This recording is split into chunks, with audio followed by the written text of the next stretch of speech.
I never thought I'd be the type of woman to hide things from my husband. For 10 years, we've shared everything, our dreams, fears, and even our deepest desires. We've always been open-minded, the kind of couple that friends envy for our adventurous spirit and unbreakable bond. But as I sit here, heart pounding and palms clammy, I realize I'm about to share a secret I never intended to tell. It all started innocently enough. Mark and I were always looking for ways to keep our marriage exciting. Date nights, vacations, role-playing. It was all part of our commitment to each other. Then one night, over a glass of wine, Mark suggested something new. "What if we tried couple swapping?" he asked casually, as though he were suggesting a new Netflix show. I laughed, thinking it was a joke. "You're serious?" "Why not?" he said, his blue eyes twinkling with mischief. "It's just a game. We set rules, and it's all about trust. No strings attached." The idea was bold, even for us, but the way Mark explained it made sense. It wasn't about love or replacing each other. It was about exploring together with complete honesty. After a few more discussions, I agreed. The rule was simple. We could only do it if we both consented, and it would always be a one-time thing with no repeat encounters. Our first few experiences were admittedly thrilling. They brought a new spark to our relationship, and I loved how we'd laugh and talk about it afterward, reaffirming our connection. Then came the night that changed everything. Mark had met a couple through a mutual friend. Sarah was bubbly and outgoing, while her husband James was quiet but confident. A tall, broad-shouldered man with a presence that made you notice him. From the moment we met, I felt an odd tension whenever James was near me. His deep voice, the way he looked at me, it was like he could see right through me. That night, the four of us met at their home. The wine flowed freely, and soon Mark and Sarah disappeared into another room, leaving James and me alone. The silence was heavy, and for the first time in years I felt nervous. "You don't have to do this if you're uncomfortable," James said, his voice low and reassuring. "I'm fine," I replied, though my voice trembled. James was gentle, yet firm, and as the night unfolded, I discovered something I hadn't expected. He was different. His size, his touch, the way he made me feel. It was overwhelming in a way that left me breathless. For the first time, I experienced something I couldn't easily describe. It wasn't just physical. It was as though he unlocked a part of me I didn't know existed. The next morning, I couldn't stop thinking about him. His presence lingered like a shadow intruding on my thoughts, even as I tried to focus on Mark. I convinced myself it was just a fleeting reaction to something new and exciting, but as days turned into weeks, I realized I was lying to myself. James had left a mark on me, one I couldn't ignore. Mark, oblivious to my inner turmoil, continued as though nothing had changed.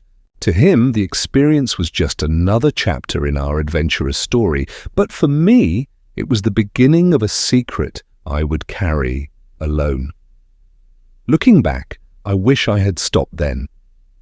I wish I had told Mark how I felt and worked through it together, but I didn't. Instead, I let curiosity take root, and soon that curiosity would grow into something far more dangerous. Before we continue, if you're enjoying this story, don't forget to hit that like button and subscribe to the channel. Your support helps us bring you more captivating real-life confessions. Turn on notifications so you don't miss a single episode. Now let's dive deeper into this secret life. I never imagined I'd live this way. Days passed, but my mind kept drifting back to James. At first, I told myself it was harmless, a passing thought, a memory of something different and exciting. But the more I tried to push it away, the more persistent it became. I'd be folding laundry or cooking dinner, and suddenly his face would appear in my mind. I'd hear his voice, feel the weight of his hands, and my heart would race as if I were back in that room with him. Mark noticed the change in me, but assumed it was a good thing. "You've been glowing lately," he said one morning as we shared coffee on the patio. "It's like you're happier." I forced a smile, just feeling good, I guess. But deep down, I wasn't sure how to handle the storm brewing inside me. I loved Mark. I still do. He's my best friend, my partner, the man who's been there for me through everything. But something about James had awakened a part of me I couldn't explain. It wasn't just physical, it was as though he had tapped into a hidden corner of my soul, one I didn't even know existed. One evening, while scrolling through my phone, I saw a message from an unfamiliar number. "Hi, it's James. Hope you don't mind me reaching out." My heart skipped a beat. I stared at the screen, torn between excitement and guilt. I knew I shouldn't respond, but my fingers betrayed me. "Hey, how did you get my number?" I typed, my hands trembling. "Sarah had it from the group chat. I just wanted to check in, no pressure." I should have stopped there. I should have deleted the message and told Mark, but I didn't. Instead, I replied, and that single response set everything in motion. Over the next few days, James and I exchanged messages. At first, it was casual small talk, jokes, and light conversations, but soon the tone shifted. He asked how I'd been feeling since that night, and I couldn't lie. "I haven't stopped thinking about it," I admitted, my heart pounding as I hit send. "Neither have I," he replied almost instantly. His words were a match to the fire already, burning inside me. I knew it was wrong. I knew we'd set rules to protect our marriage, but my longing for him outweighed my guilt. I told myself it was harmless, just a conversation, but deep down, I knew better. One afternoon, while Mark was at work, James suggested we meet just to talk. He said no pressure. I hesitated. Every instinct told me to say no, to end this before it went too far. But curiosity and desire won out. We met at a small cafe on the outskirts of town, far enough from home to avoid running into anyone we knew. Seeing him again sent a wave of emotions crashing over me, excitement, nervousness, guilt. "Thanks for coming," he said, his smile disarming. We talked for hours about everything and nothing. He had a way of making me feel seen, as though I were the only person in the world who mattered. It was intoxicating. When it was time to leave, he walked me to my car. I told myself this was it, just a meeting, nothing more. But as I turned to say goodbye, he stepped closer, his hand brushing mine. The tension between us was electric, and before I knew it, we were kissing. The guilt hit me like a tidal wave as I drove home. I told myself it was a one-time slip, a moment of weakness I'd never repeat. But deep down, I knew I was already in, too deep. I told myself that kiss was the end of it, a mistake, a lapse in judgment, nothing more. But the truth gnawed at me, lingering in every quiet moment. James didn't make it any easier. His messages came more frequently, each one pulling me deeper into a web I was too weak to escape. He was charming, attentive, and persistent, and I was reckless. It started with excuses. Mark would head to work, and I'd tell him I was going to the gym or running errands. Instead, I'd find myself driving to meet James.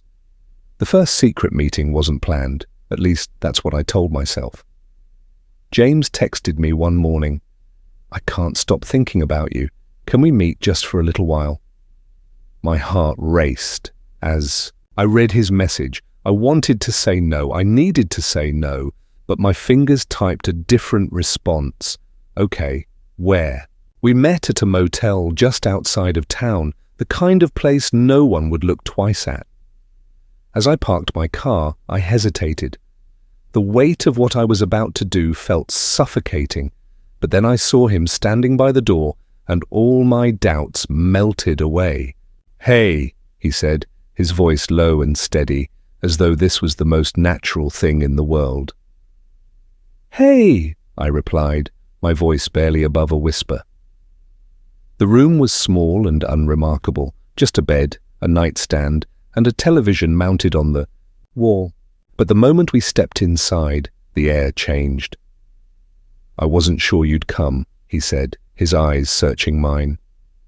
"I wasn't sure either," I admitted. He stepped closer, his hand brushing my cheek. "We don't have to do this if you don't want to," but I did. I wanted him more than I'd ever wanted anything in my life. And as we came together, all my guilt and hesitation faded into the background. That first secret meeting was a whirlwind of emotions: passion, exhilaration, and a nagging sense of betrayal I tried to ignore. James was everything I'd imagined and more, and for the first time in years I felt truly alive. But as I drove home, reality crashed down on me like a wave. What had I done? How could I look Mark in the eye, knowing I'd broken the very foundation of our trust? Mark greeted me with a kiss when I walked through the door, oblivious to the storm raging inside me. "How was your day?" he asked, his smile warm and genuine. "Good," I lied, my stomach churning. That night, as Mark slept beside me, I stared at the ceiling, replaying the day's events in my mind. I told myself it was a one-time thing, a mistake I'd never repeat. But deep down, I knew I was lying. James was a drug, and I was already addicted. I wish I could tell you that was the last time, that I found the strength to pull away and focus on my marriage. But James had become my escape, my secret thrill, and I couldn't let him go. It wasn't just about the physical connection, though. That part of him was unlike anything I'd ever experienced. It was the way he made me feel, alive, seen, and desired, in a way I hadn't felt in years. Every message, every stolen moment with him was like a hit of adrenaline, pulling me deeper into a world I couldn't resist. Our secret meetings became more frequent: coffee shops, motels, even a quiet corner in the park. We found ways to see each other whenever we could. I'd make excuses to Mark, claiming I had errands to run or friends to meet. I hated lying to him, but the thought of losing what I had with James terrified me even more. "You're amazing, you know that?" James said one afternoon, as we lay tangled together in the dim light of a motel room. I smiled, my heart swelling with a mix of pride and guilt. "You make me feel that way." He kissed me, his touch sending shivers down my spine. "I wish we could have more than this." His words hung in the air, heavy and dangerous. More than this. What did that even mean? I pushed the thought aside, focusing instead on the way he made me feel in the moment. But the cracks in my double life were starting to show. Mark wasn't oblivious. He'd started noticing the changes in me. "You've been distracted lately," he said one evening as we sat on the couch, a movie playing in the background. "Is everything okay?" "Of course," I replied too quickly, avoiding his gaze. "Just a lot on my mind." Mark frowned but didn't press the issue. Still, his suspicion was evident, and it made me more cautious. I started deleting messages from James and became meticulous about hiding any trace of him.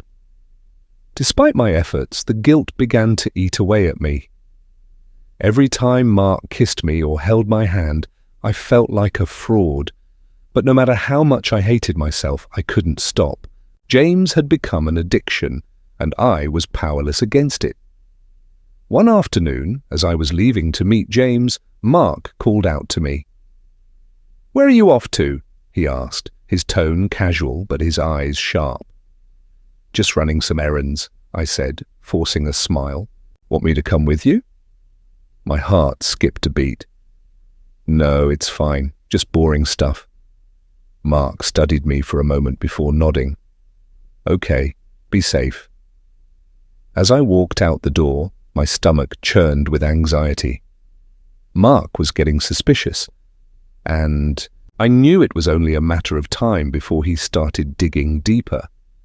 But the thought of giving up James was unbearable. That evening, as I lay in bed beside Mark, I realized I was living on borrowed time. One slip, one mistake, and everything I'd built with Mark would come crashing down. Yet despite the risks, I couldn't stop myself. James was a high I couldn't quit, and I was willing to risk it all to keep feeling alive. I hadn't been prepared for what happened that night. No matter how many times I tried to convince myself that I could stop, that I could pull back from this tangled mess of lies, there was always another excuse, another moment that would push me deeper into the chaos. I was starting to feel like I was living in a nightmare that I couldn't wake up from. But tonight felt different. Tonight I felt something was off, like the weight of everything had finally caught up with me. I'd been out with James earlier, just a quick meeting that felt like a desperate attempt to escape the suffocating guilt I'd been feeling. As I pulled into the driveway, my phone buzzed. It was a text from Mark. "I'll be home late. Have a surprise for you." I didn't think much of it at the time. He'd been busy with work lately, so I figured it was just another late-night task he was working on. But as I walked into the house, something didn't sit right. The lights were dim, and the house was quiet, too quiet. I called out for Mark, but there was no answer. I frowned and went toward the bedroom, thinking maybe he'd fallen asleep early or was just hiding out, planning his surprise. But when I opened the door, my breath caught in my throat. There, in the dim light, I saw Mark with Sarah, James's wife, the woman I'd been sneaking around with her husband to meet. I froze, unable to speak, my heart racing as I watched them pull apart quickly, their faces filled with shock and fear. What is this?" I whispered, barely able to comprehend what was happening. Mark stood up quickly, his face a mix of guilt and regret. I didn't mean for you to find out this way." Sarah quickly gathered herself, standing up from the bed as well. "This wasn't how it was supposed to happen," she said, her voice low and shaky. "Tell me what's going on," I demanded, my voice rising in disbelief. Mark stepped toward me, holding his hands out as though trying to calm me. "I know this looks bad, but it's not what you think." "Not what I think?" I laughed bitterly. "You're in here with her, Mark. How long has this been going on?" "What do you mean it's not what I think?" Sarah looked at me, her eyes filled with remorse. "It's not just him," she admitted softly. "I've been seeing James for months too, and I know you've been seeing him as well." My world tilted on its axis. "What?" I said, the words barely leaving my lips. "I'm sorry," Sarah continued. "When we found out about what you were doing with James, we didn't know what else to do. We've all been hiding things from each other for so long." Mark stepped in, his voice urgent. "It started as a mistake, but then we got caught up in it. We didn't mean for things to get this far." Everything felt surreal, like I was watching a bad soap opera unfold in my own life. I couldn't process it. My husband and his affair partner had been meeting behind my back while I had been doing the exact same thing with her husband. "You've been seeing Sarah this entire time?" I asked, the betrayal eating away at me. Mark's face softened, and he nodded. "I never meant for it to go this far, but once we got involved, we couldn't turn back." I was numb, unable to say anything for a long moment. The silence between us was thick and uncomfortable. Finally, I spoke. "How could you, Mark? How could you do this to me, to us?" Mark's eyes filled with sorrow. "I don't have an excuse, but when we found out about you and James, it felt like everything we'd been hiding from each other finally came to light. We were both wrong, both of us.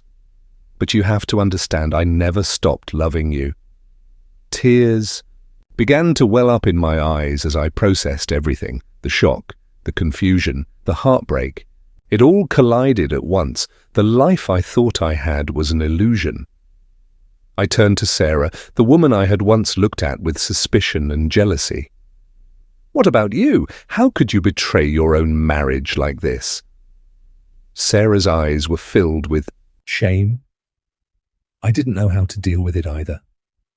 I found comfort in you, in the idea that I wasn't the only one feeling this way. But we're all tangled up in a mess now. I didn't know what to say. Part of me wanted to scream, to accuse them of everything they had done to me.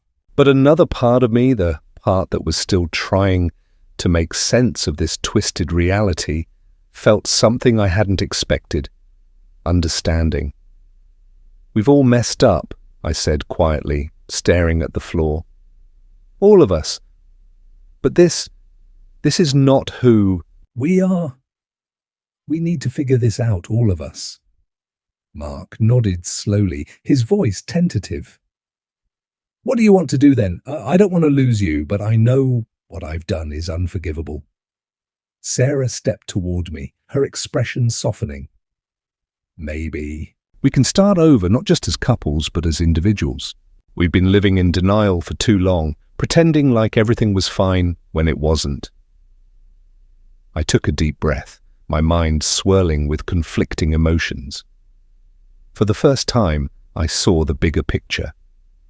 We were all trapped in this web of lies, and if we ever wanted to find a way out, we had to be honest with ourselves and with each other.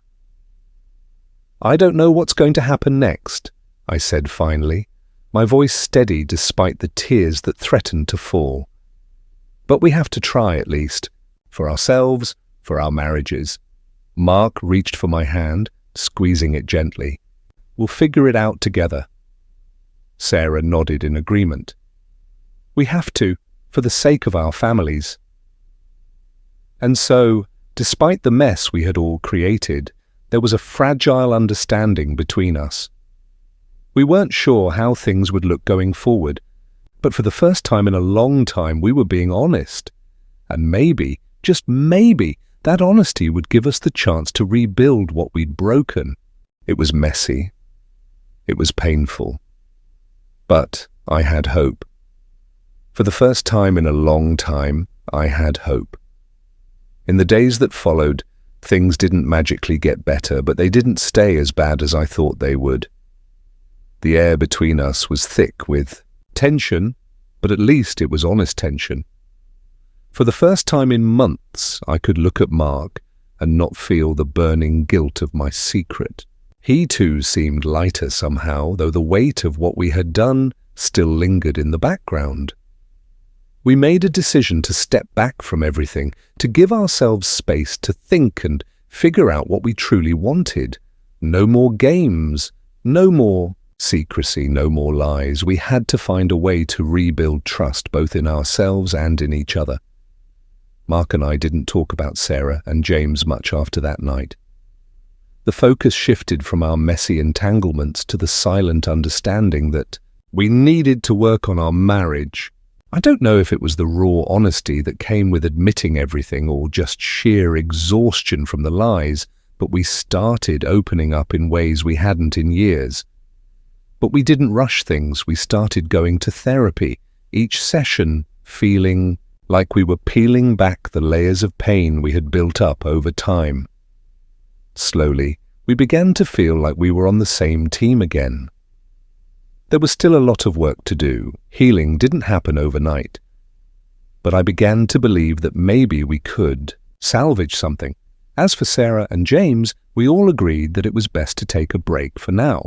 We needed to focus on ourselves, to deal with the wreckage we'd caused before thinking about getting involved in any more complicated relationships. I can't say that everything was perfect after that or that there weren't moments where I doubted our future. But there was something different this time, something real. We had all been through something unimaginable and it changed us, whether we liked it or not. I found myself looking at Mark in a different way. It wasn't just about physical attraction anymore, it was about rediscovering who we were before everything fell apart. It was about understanding each other's flaws and accepting them. It was about knowing that in the end, love wasn't just about the highs, it was about weathering the storms together. And maybe, just maybe, it was about learning to forgive, not just each other, but ourselves. The road ahead wasn't easy, but we were moving forward one step at a time together. And that was enough for me. As for James and Sarah, I didn't know what the future held for them. Maybe they too would find a way to make things work. Or maybe their story was already over. But one thing was clear, the only thing we could control was ourselves and the direction we chose to take from here on out. Life had thrown us curveballs we never expected, but as I lay next to Mark, our hands intertwined, I knew we had a chance to make it work.